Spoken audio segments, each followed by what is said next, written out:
Thank you very much. Thank you for coming. I'm terribly sorry to the men who've been dragged here by their wives to discover why they are necessary. I do apologise.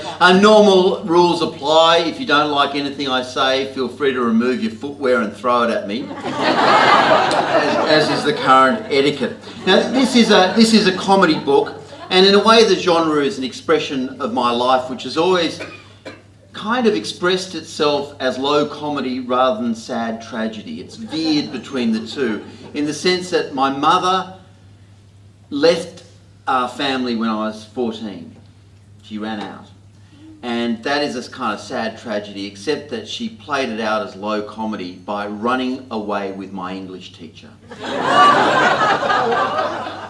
who she'd met at parent-teacher, which somehow makes it worse, doesn't it? I don't know why it makes it worse. And if you think that's not a sad, if you think that's a sad tragedy rather than funny, then my fellow classmates disagree. They thought it was hilarious. And my father was so kind of heartbroken by this event that momentarily he left the house too. He kind of went back to England. And in the end, I must say, he installed a friend of his to look after me, and in the very end, he came back. But it was a little bit weird at age 14 being kind of left in, I must say, a very nice middle-class house with a pool. So this is not a whingy story, but at age 14 being left on your own. And it took me a while to come to terms with this. I have come to terms with it now. I think people who whinge about their parents at my age is pathetic. I agree with Samuel Butler to say anybody who is still talking about what their parents did wrong when they're even 35 needs to have a good hard look at themselves. So I'm not complaining about it, but I think when I was younger I did sometimes,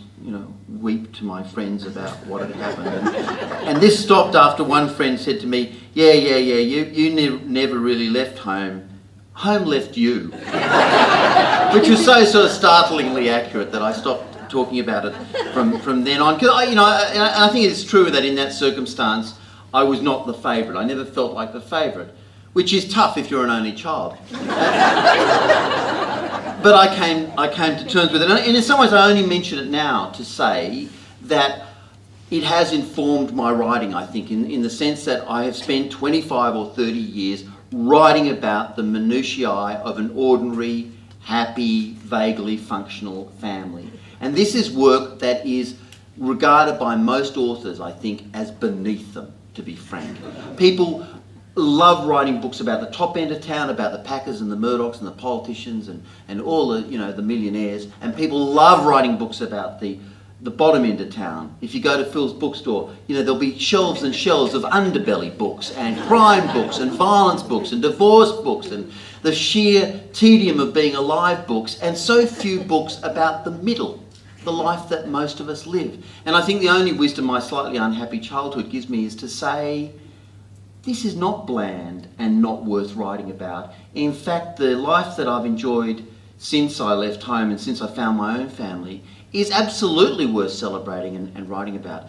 There's a kind of a million books about dysfunctional families, about families rent asunder by divorce and drugs and children wearing hoodies and the sheer ignominy of being alive. There are a million books about that. And I don't mean really to demean them, because there are people whose lives are shattered by drugs and divorce. But 51% of us at least, maybe it's only a bare majority, but it's a majority, and 51% of us sit down and look over the breakfast bar at the person we shacked up with and think, actually, you're all right. Actually, you're not so bad. And we've got a cultural thing as a society now about all rolling our eyes about our teenage children and saying how terrible they are. And of course, they are terrible in some ways. But we don't really feel it, do we? I think most of us don't really believe it. Most of us look at our teenage children and think they're marvellous, they're fantastic. And the main thing we feel about them is we look in the mirror at ourselves and we think, how did he or she turn out so good looking? With this genetic background. And I just feel that in some ways that is worth recording, that at least there should be one book that tries to capture these sort of families. The families that most of us have, the life that most of us live. Surely we deserve one book about the life that nearly everybody lives. And so for the past 25 years I've tried to capture the drama and the comedy and the slapstick and the tensions and the problems and the fun of a vaguely functional family, the sort of functional family I think probably most people in this room have. And the best response I have, the one that I treasure most, is people saying, it felt like you had a tape recorder in our kitchen, or it felt like you had a tape recorder in our car. In other words, that I'm telling a common story, a story that brings together all our lives. And at the centre of the book, of course, in this case, is this kind of strong, verging on stroppy Australian woman called Jocasta. You know, a portrait of my wife, Deborah. And again, I don't think it's her in particular. I think it's an Australian type. God, you know, thank you, God, for Australian women who are strong, verging on the stroppy. Now, Deborah wants me to say to you that she is nicer than Jocasta. So I've said it. She wanted me to tell you, and I've said it. I disagree with that. I feel I'm the Boswell to her Johnson, and for the last 30 years I've just run around after her, writing down what she says. Quite recently we had the global warming argument. I don't know if you've had that. I was running around the house turning off all the heaters and all the lights, and occasionally the computers. There were a few lost essays, but and Deborah was running around the house freezing to death, saying, "Why have you turned off all the heaters?" And I said, "I must. I'm a global warrior. I'm saving the planet. I've been to see what's it called, an uncomfortable truth. I've been to see Al Gore. I must turn off all the heaters." And she said, "You are so not a global warrior. You're just a mean tightwad who has found a new excuse for saving money." That is the inconvenient truth. Other people would be offended, but I just write it down. Very good. It's a good Jocasta line. We had recently our 30th, we're not married, but 30th anniversary of getting together, and we went to town for a special dinner and all that sort of stuff. And it is true, I have put on just a little bit of weight. And Deborah's eyes cast over my belly, and she really did say, 30 years and I've stuck with you through thin and thick. Write it down. Fantastic. Write it down. Sometimes it's more surrealistic. We had this scene the other day where she was stacking all the underwear, and she was up to 12 pairs of my underpants, which she was dutifully stacking one on another, and she said, "Exactly how many bottoms do you have?" Well, we've also been through the experience recently of getting curtains and fabrics done. I don't know if you've had this scene where you've had to get new couch material and curtains, but we are very fearful of that. We know we don't have any taste. We pretend we do, but we don't, and we never know what to do. So we've spent for 30 years. We've gone into these shops and we've looked at all the things, but in the end, we've looked at each other and thought, just as easy to go beige. Because no one can criticise you then. So so for years we've just bought the beige, the beige, the beige, the oatmeal, the beige, the oatmeal, the beige. And the most recent time we went, there was this sort of tragic moment where Deborah said, "The oatmeal years are over." Those are words that strike fear into a man's heart, I think. We were finally going to be brave. And so we chose this thing which was red like a Berlin brothel, and yet also floral. And so we had this installed, enormous expense, curtains and couches, everything redone, and then Deborah stood back and said, "I hate it. It looks like a Hertfordshire brothel." And it was entirely accurate. It really does look like a Hertfordshire brothel. So again, I just Boswell to her Johnson. I just take a note of this. It goes back years and years and years. Virtually the first time we went away together, we went camping, and I must have been 21 and she was 20, and we drove up to the country, and I installed the tent as you do, and it's always windy for some reason, and you're always doing it in the light of the car, which the battery's going flat, and you end up building this kind of construction of a tent and clambering into it in the near darkness. And Deborah really did say, "An inadequate erection." And inadequate erection, no doubt the first of many. I wasn't into the habit of writing it down in those days. We had recently, I think I told this story last time, but because it goes back 3 or 4 years, but we did the home brew. I don't know if anyone else has done the home brew, but you get the keg of beer and you set it up around the house, and you've got to get it to the right temperature. So you put it in the front of the house, it's too cold to ferment, and you put it up the back and it's too hot and it's killing off the fermenting stuff. So I finally found that the perfect temperature was in my then 16-year-old son's bedroom. So I cleared the homework off the desk and installed the fermenting tub of liquor, and Deborah hit the roof and said, "You cannot turn your 16-year-old son's bedroom into a brewery." And I said, "No, I must, because it's the perfect temperature." And she, as punishment, she made me sleep in there all night. And, it was terrible because it made, smell and a sound it made. And I got up in the morning and I said, all night, I didn't sleep a wink, all night long next to this farting, belching tub of booze. And she said, now you know how I feel most nights. Then you just write it down,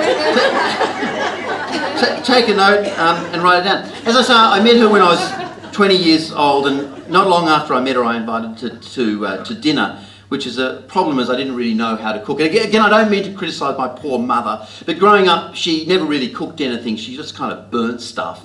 And I ended up like Pavlov's dog.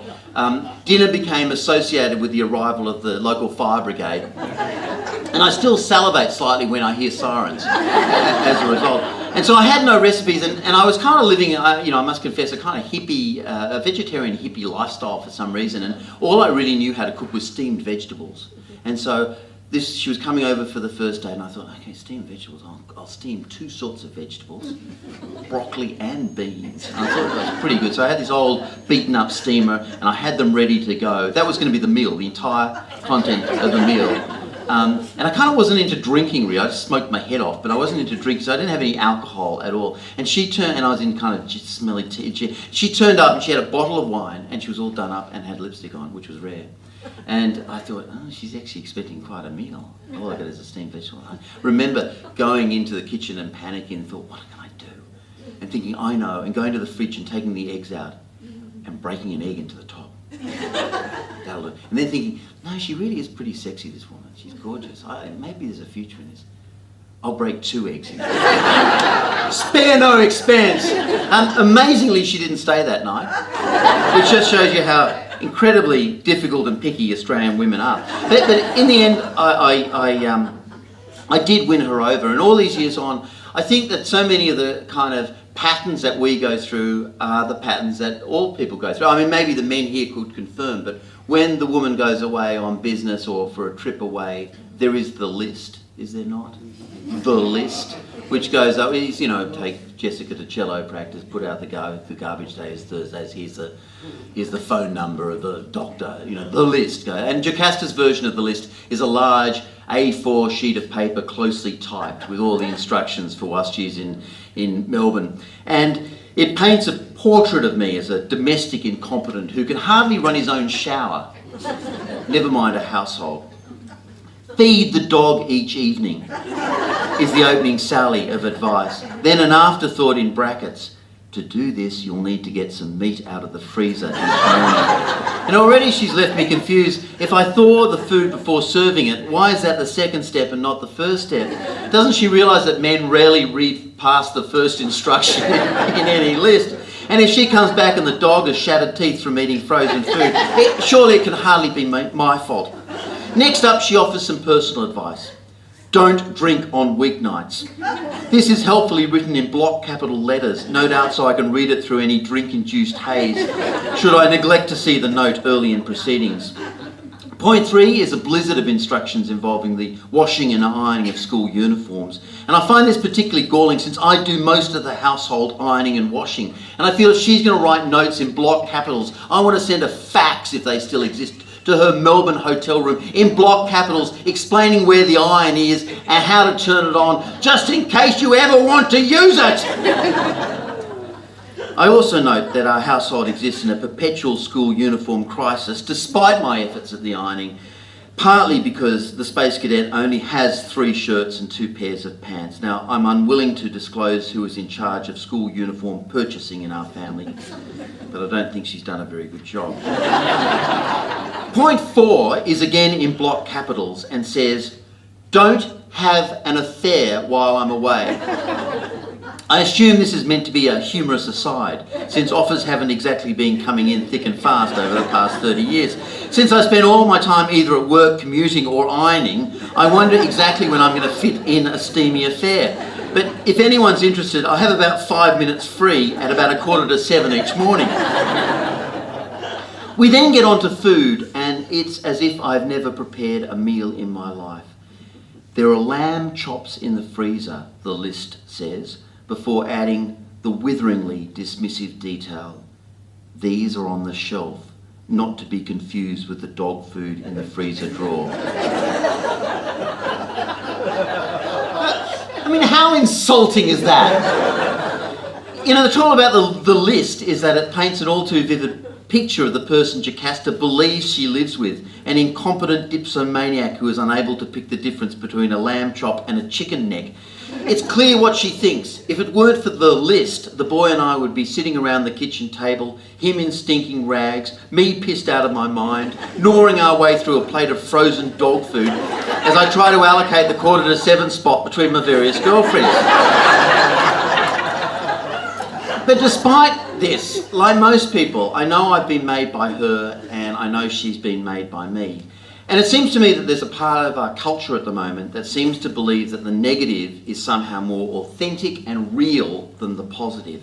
That a bleak ending to a play or a film or a novel is somehow more brave than one in which the characters strive for some sort of redemption. In the new book by the Booker Prize winner D.B.C. Pierre, the Western world is pictured as this kind of absolutely smoking ruin rendered by capitalism as being a totally unlivable place in a state of terminal decline. The book, as Phil will know, starts on the first page with a guy wanting to commit suicide and kind of goes downhill from there. It's an incredibly bleak book. And yet when I interviewed D.B.C. Pierre on ABC Radio recently, he came into the studio jolly as anything. His eyes sparkle, he smiles, he's perfectly nice, he's perfectly contented, and at that point you get a bit suspicious. You know, do they really believe the world is as bleak as the world that they're writing about? If it's not sincere, what is it? If they don't really believe that the world is this awful, if they believe that the world is fun and nice and they're enjoying it, why are they trying to tell the rest of us that somehow this is the more authentic version of reality? And I look at books, you know, but authors I really admire. I really admire Martin Amis. I've read all his books. I think he's a fabulous writer. And yet if you look at the London of Martin Amis, crime is everywhere. Every street has got a terrible murder on it. Every toilet block in a book like London Fields seems to have police gaffer tape around it because of some horrendous pedophilic murder. If you really believed that London was as bad as Martin Amis writes it is in his books, you would never put your foot outside the house. Maybe he hasn't. But I bet he has. I bet he doesn't really believe this.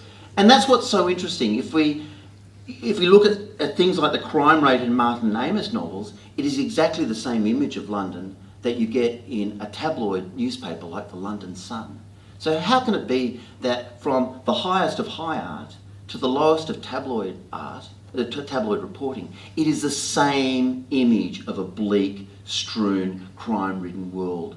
And when the London Sun or the Daily Telegraph or a Current Affair sees the world through this one-eyed lens, we think it's tabloid crap.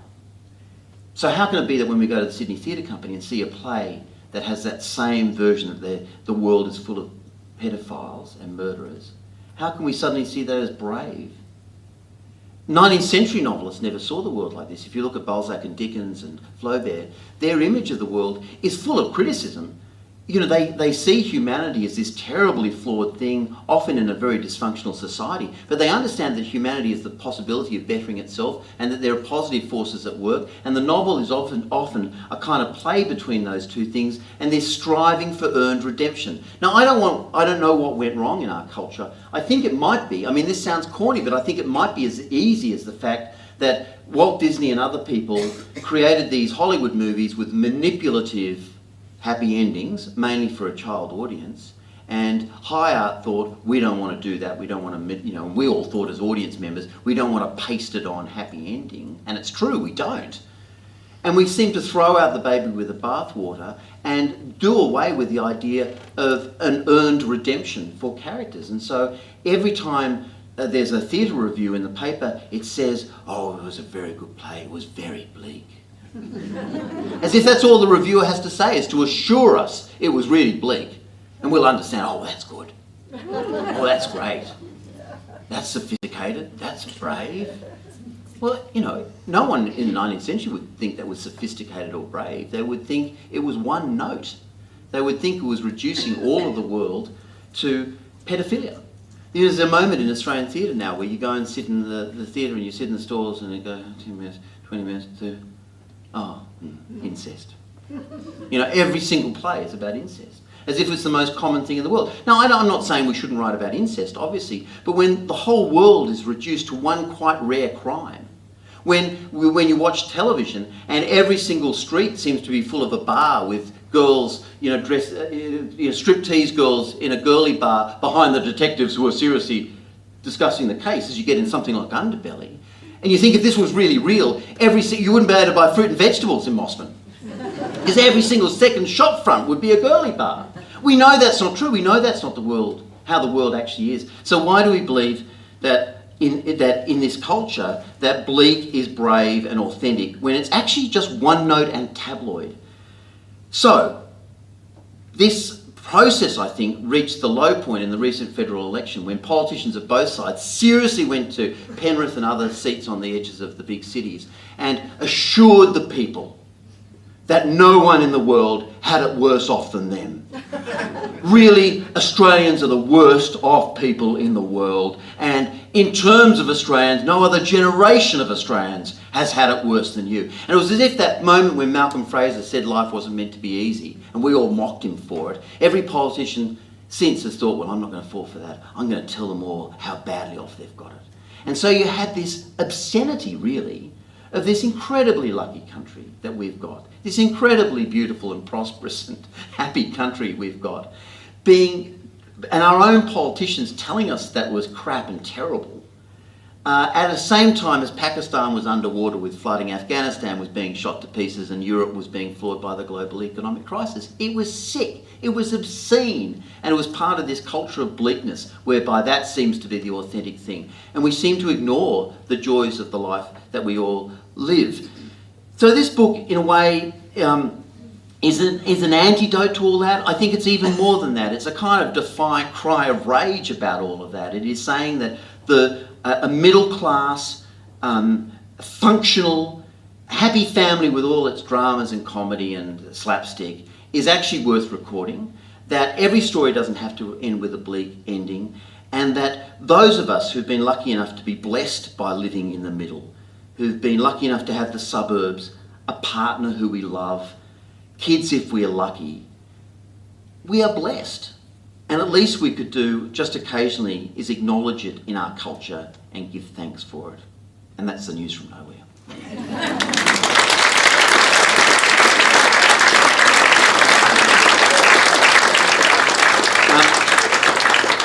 I just wanted to read you one of the pieces from the book, if that's all right. And it's very important, again, as Phil would know, no books can sell these days unless they've got either vampires or Jane Austen in them. And I found it very hard to work vampires into this book about normal Australian family life. So I went for Jane Austen. This piece is called The Jane Austen Guide to Bus Etiquette. My bus trip is turning into a nightmare. The young bloke behind me is appraising the recent sporting form of someone called Barry Hall, who may possibly be a player of Australian rules football. I can't follow all the details, but it appears Hall's recent performance has been inadequate. The young bloke makes this point in a voice so loud that I fear the rivets may soon pop from the sides of the bus. The F words are rising like a dark mist from the valley of the back seat and enveloping the rear rows. A linguist could while away the hours studying the speech, which, despite going on for about 20 minutes, consists of nothing save the term Barry Hall and various versions of the F word, rendered as verb, noun, adverb, gerund, and in one instance, an adjective modifying a noun of a peculiarly female nature. Again, I must mention the volume, which has grown so loud that even the wheezing rattle of a Sydney bus has been turned into a distant background noise. I tried to get back to my newspaper in which the economics editor is making a subtle point about international finance, but I can't escape the young bloke's tirade, each F word exploding with a plosive pop about 40 centimetres from my right eardrum. I dare not turn around, but I can envisage the speaker. The man is so loud, he must be mostly larynx. The rest of the body serving merely to position the organ and supply it with nutrients. At last even he tires of the F word and begins to search for a new term with which to express his displeasure. Finally he has it. Hall is a spastic. The word strikes him as perfect. Not since Wordsworth chanced upon the term jocund to describe those merry daffodils has there been such a perfect meeting of word and thought. In this man's hands, spastic and Hall have suddenly become conjoined twins inseparable as they march through his newly invigorated match report. I develop a knot of pain in my stomach. At this point, a decent bloke would turn around in his seat and say something. A decent citizen would not let this language go unchallenged. But does it really need to be me? Surely someone else on the bus would be better placed. For instance, someone who doesn't mind getting his head punched in at 8:20 in the morning. Maybe if I just approach the man in his own language, I practice the speech in my head. G'day, mate, I might begin. Or maybe, just wanted a word with you, mate. Or even the chummy, yeah, that hall is a bit of a worry, but perhaps you wouldn't mind.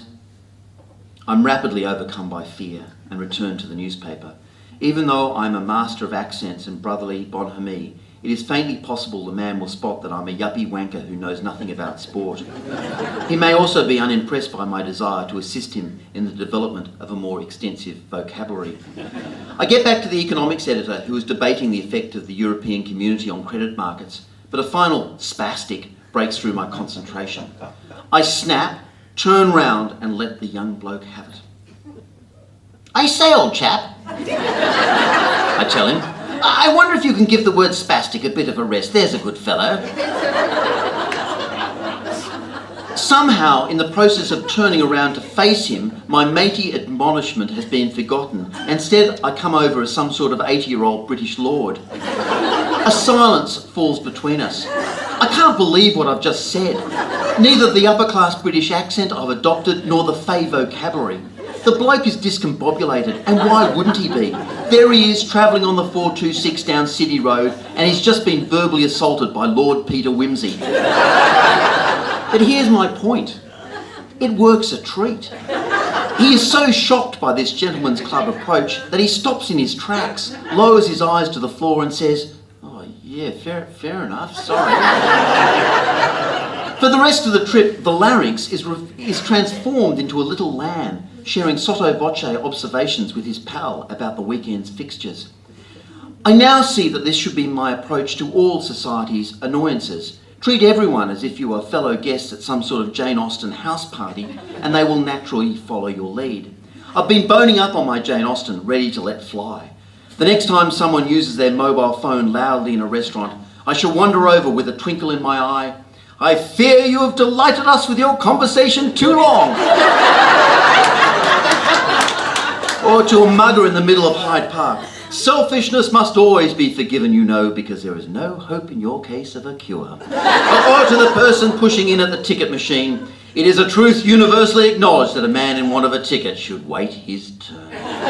Really, it can be only minutes before I have my head smashed in. Until then, pip pip, old chaps. Thank you.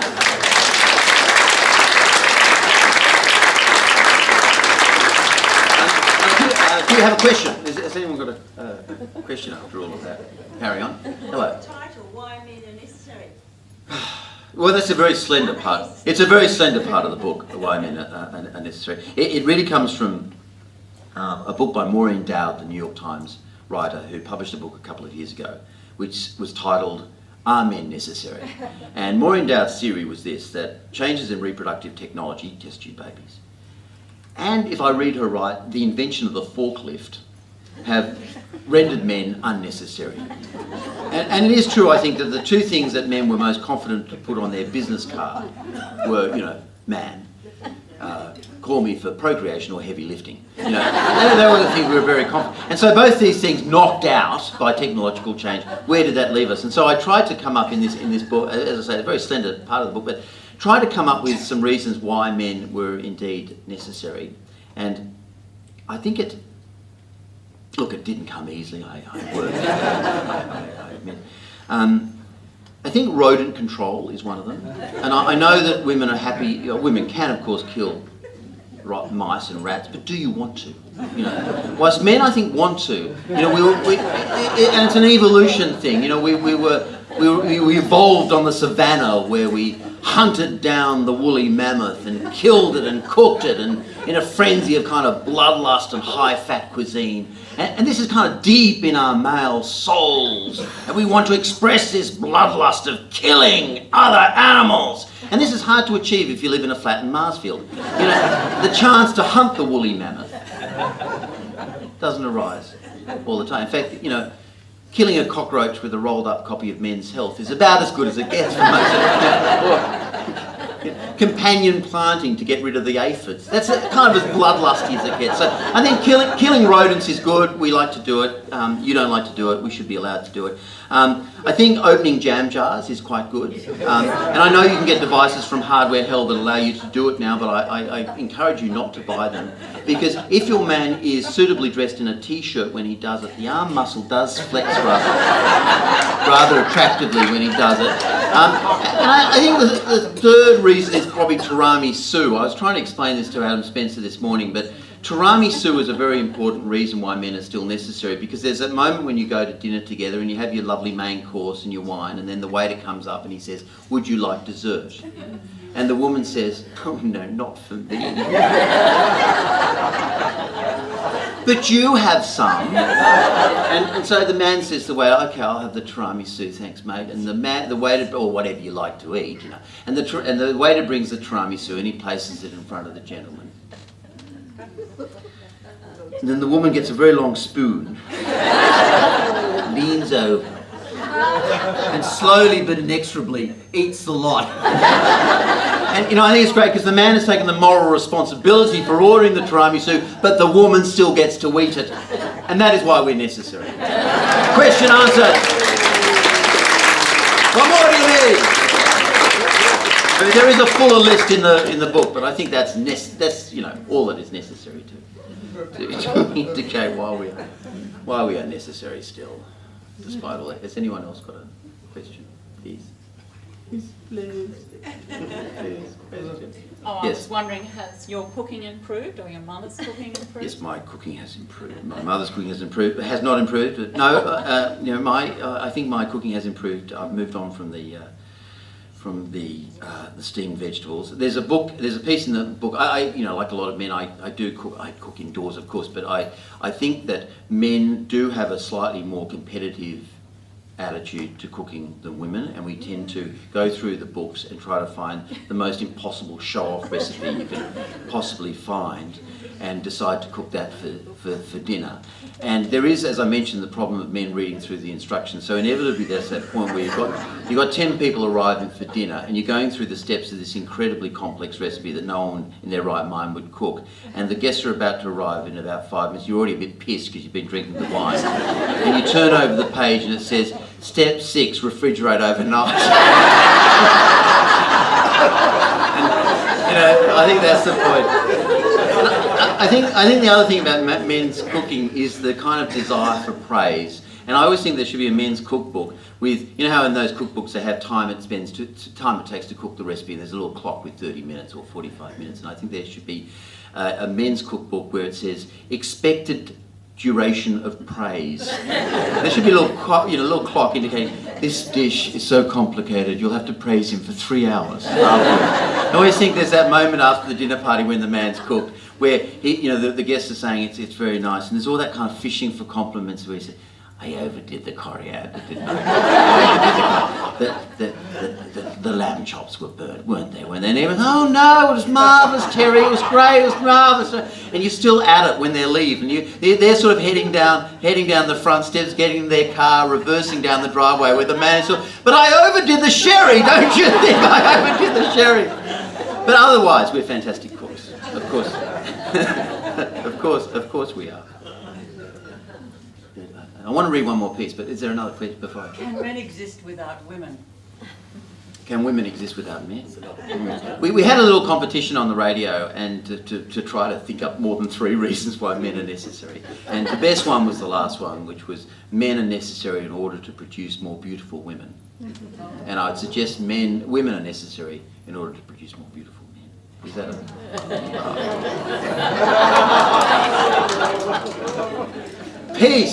Peace, brother, peace. I wrote a piece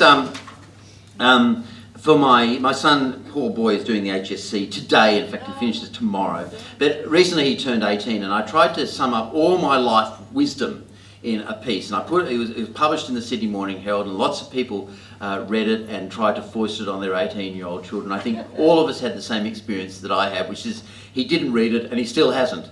But could I share it with you? Now this is my life advice for my 18-year-old son, who may well get round to reading it when he's 32. I put it in the book as the last chapter, only because I'm hoping when he's an elderly man, he'll read the book finally and think, oh, okay. Here's was my father's advice, which was designed to inform me all these years. So advice for a child turning 18. And as I say, if you buy the book and you give it to an 18 or 21-year-old, if you can get them to read it, you're a better person than me. Eat your vegetables. Don't get into cars driven by people who are drunk or wired. Wake up before 8 in the morning and get out into the daylight. It's better for your body clock. Don't listen to baby boomers who tell you you've got to slow down and smell the roses. They never took that advice when they were your age, and neither should you. Throw yourself at life. Understand that your happiness is inextricably tied to the happiness of your life partner. If she or he is not happy, then you'll not be happy. Don't cross the road with your iPod on. Don't buy cheap tools. Understand that the more people know about a subject, the more humble they'll sound. If the share market is down and you have some spare cash, buy BHP shares and throw them in the bottom drawer. This is all any Australian needs to know about the world of high finance. Whiskey is always a mistake. Keep a torch in your glove box. You have to be thin to wear horizontal stripes. Save up for things. Don't buy anything requiring a loan except a house, and if you really must, a car. Remember, interest is a tax on impatience. If you constantly overdo the booze, you'll end up either dying or having to give it up, which would be a shame, as wine is one of life's pleasures. People who spend excessive time on their appearance are almost never as interesting or as attractive as they think they are. You are what you eat, but also what you read and watch and hear. Don't feed your brain with rubbish, at least not all the time. Don't be negative. Whinging is for people who want to blame others for their troubles because it's easier than finding their own way forward. If a friend makes a habit of bad-mouthing other people, take a moment to wonder what they say about you. Spend your mental energy on people who think you are terrific, not people who dislike you. Tread carefully if a friend asks you to counsel them about their love life. Never agree with their assessment that their ex-partner is horrid, as they will make up the very next day. Never get into a fight with your neighbours. Apologise, make peace, buy them a case of beer, anything. When meeting someone over lunch, the way they treat the waiter is a better guide to their character than how they treat you. Clean your teeth, back up your computer files. Don't spend all day on a mobile because one day they'll discover they really do rot your brain. Don't be tight with your money when it comes to your friends or charity. Do be tight with your money when it comes to choosing brands in the supermarket. In the absence of any compelling reasons, buy the second cheapest in any product range. And while you may wish to advertise the brand of underpants that you are wearing, don't expect anyone over 40 to be impressed. Surround yourself with people who bring out your best side, people in whose company you become fabulous, funny or wise. Avoid people in whose company you become boring or sad. And remember, the most important decision you'll ever make isn't about career or investments. It's your choice of life partner. In that one choice will lie much of your happiness. A final point, if you are lucky enough to have 2 children, remember to take photos of the second one. Otherwise, on the occasion of that child's 18th birthday, you may find you have nothing to decorate the birthday card with, and are forced to write a list of 18 reasons of turning 18. In this, as in everything else, let your own father's errors and omissions be your guide. Happy birthday, boy.